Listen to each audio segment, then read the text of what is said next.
तो फिर चलिए नागराज, हम जल्दी ही कोई नया सुरक्षित जगह में आश्रय लेते हैं। इसके बाद कई महीने बीत गए। कहा जाता है कि एक बड़े से जंगल में और एक हवेली में नाग और नागिन रहते थे। ये देखो नागिन, एक अंडा फूट रही है और कुछ ही पल में हमारा बच्चा जन्म लेगी।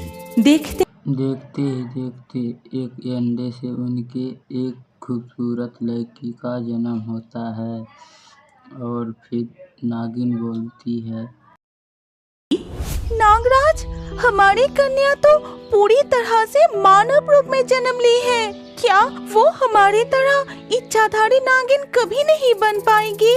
इच्छाधारी नाग नागिन की तरह बनने के लिए जन्म लेने के बाद सिर पर नाग मणि स्पर्श करा के नाग पंचमी की रात को शुभ घड़ी आते ही शक्ति संचय करना पड़ता है।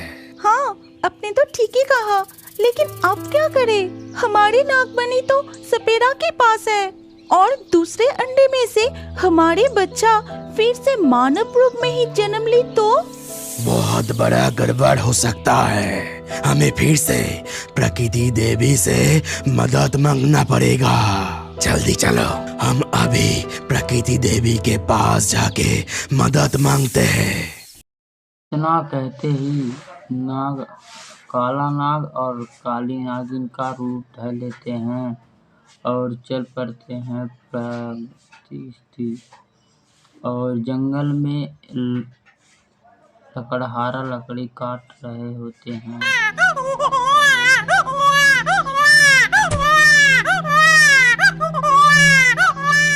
ये क्या? ऐसे घने जंगल में एक बच्चा रो रही है। भाग्यवान, मुझे भी सुनाई दे रहा है और आवाज लगता है उस पुराने हवेली की तरफ से आ रहा है। ये लकड़हारा और उसकी पत्नी जा रहे होते हैं और ये हवेली पे जाकर देखो जी, लगता है कोई अपने बेटी को यहाँ छोड़ के भाग गई है।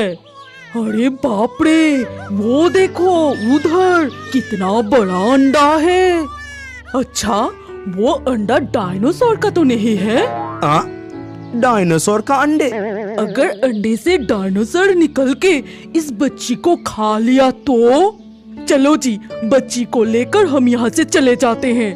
ठीक है, ये भी बच जाएगी और हमें भी एक बेटी मिल जाएगी। हमारा तो कोई बच्चा नहीं है, हम ही इसे पालेंगे। अब चलो यहाँ से, नहीं तो उस डायनासोर के अंडे से डायनासोर निकल आएगा।